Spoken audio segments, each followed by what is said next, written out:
Coming up tonight, Nadi River diversion and the plans ahead, striving towards better farm management practices, and talks on sustainable use of resources begins.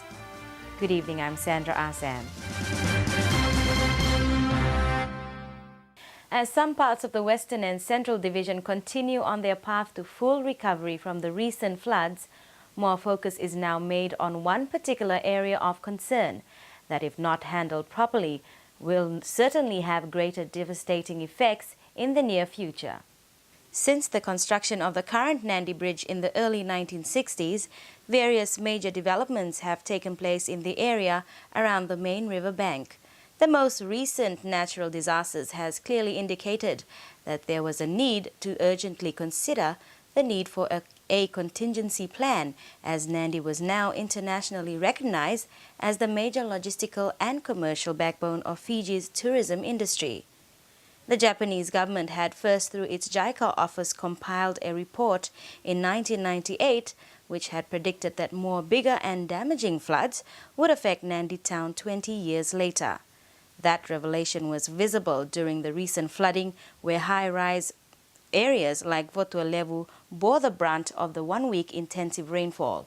But as we are reminded over and over again of the harmful effects of nature's wrath on people and livelihoods, the timely intervention once again of the Japanese government has given the Nadi community some sense of relief, with plans to reconstruct a diversional canal for Nadi River costing $250 million.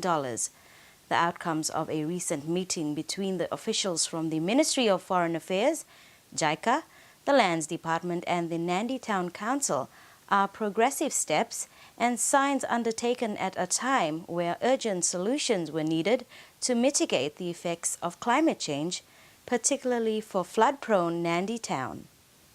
A two-week farm management training got underway this morning at the Center of Agricultural Training and Development in Nandave for Department of Agricultural Officers.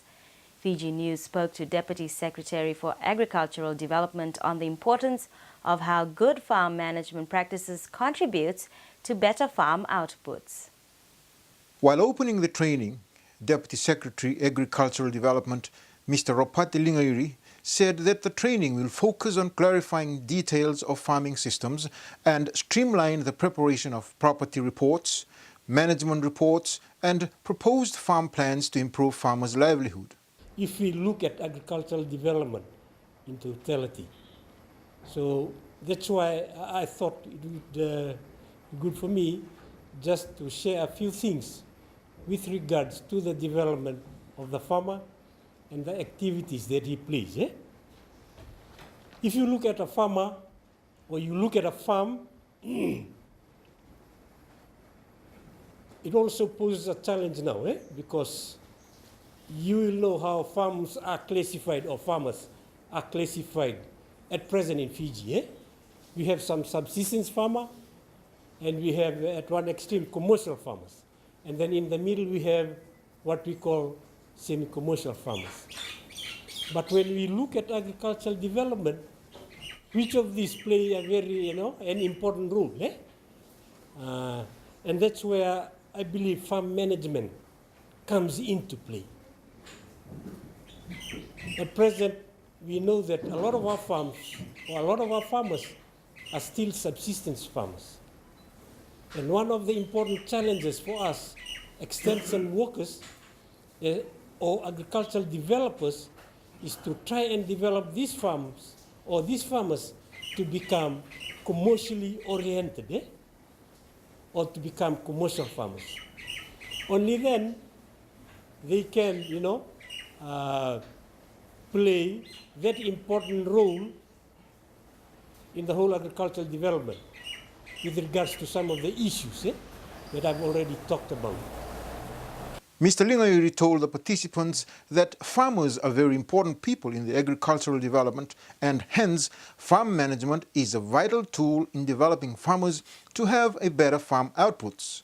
He reminded the officers that they need to assist farmers to prepare a better farm plans to enhance the farming activities of their farmers.